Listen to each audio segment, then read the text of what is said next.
الأولى اندلاع المطر.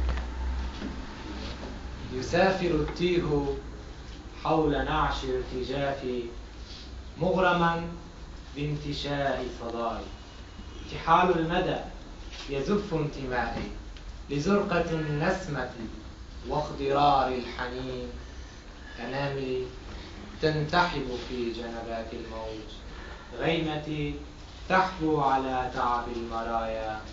تسترخي أشباحي لنشيد الهادئ، وحدها فضاءات اغترابي تندلع بي. تداعبني همسات الجنادل في خفقان نحولي.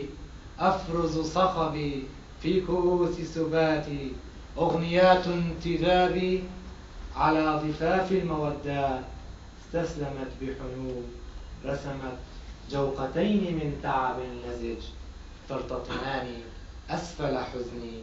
لخيبتي عروسة ريح تسبق الهدوء، تسابق جسد المطر المخدر على معطفي. القصيدة الثانية: لست كأناي. أختزن الأمد برشاقة المفاجأة، حيث تنتظرني آلاف المفرقعات تحتسي معي مرارة الشغب.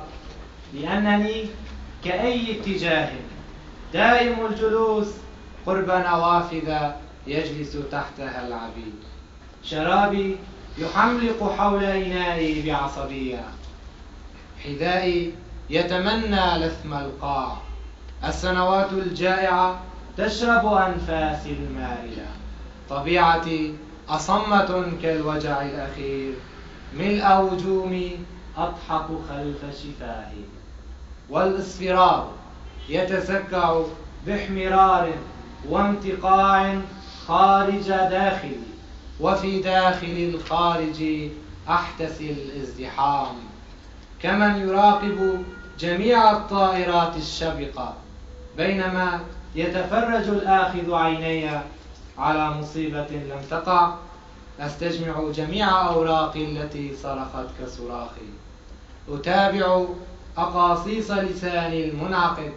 فضائي يهوى المتاجرة بالغبار. أناملي تفرز سأم الظهيرة التي لم تكن. فمن أنا؟ لست كأناي. وعربتي لم تبتكر فوضى وهمها، وأناي لم تكن تلك الأنا. كانت كأي حفيف خفيف يصيح من خلف السواقي. أيتها الحبلى بحب أضاع حبات عقله، لي أنا الجائع قبلة منك، ولو كانت مسروقة قبل وجود الذهب الأصفر والأبيض والأسود. منى جسدي أن يبحر خارج الخارج ضمن حلقة غير موجودة بالأصل، تقف خارج الداخل رغم كونها معقوفة الملامح. سأكشف فوضاي كسيجارة محترئة أصابها الإدمان. كاميرا حزني عتيقة تطرد ما يأتي وما كان، تجرد أضواءها العانسة بنعاسها. ماء صدري يفوح بنحول تلك اليمامة العذبة. ملح دمعي هو الجدير أن يسكن مطابخ النبلاء. ملح دمي هو المسؤول عن إطعام الفقراء. مع ذلك قلمي لا يكتب، يتسلى خارج الأزمنة الفارعة. تنطفئ غمامتي تسكب معها شلال شال أنثوي. عابرات سفائني خلف قافلة الغلو.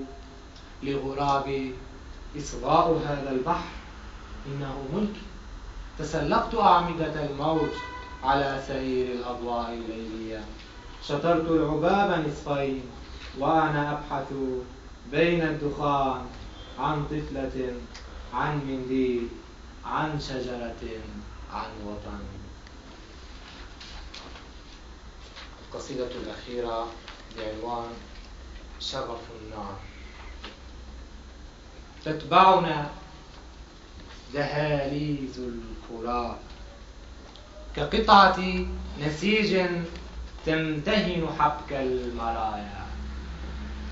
لمدائن الندى شكل سوسنة تتفجر، واحتضار عنف يسيل حبا. لأن في نبرتك رعد جفاف كئيب، أترصدك بفضول لعاب المتدفق. أفتح ألف نافذة ضوئية من تحت خرابي، أنبش شكل التراب أصافحه على طريقة الزنوج والبيض.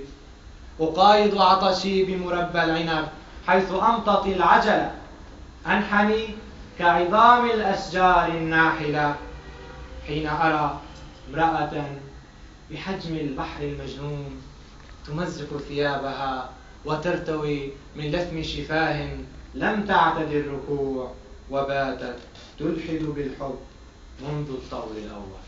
وشكرا لإصغائكم.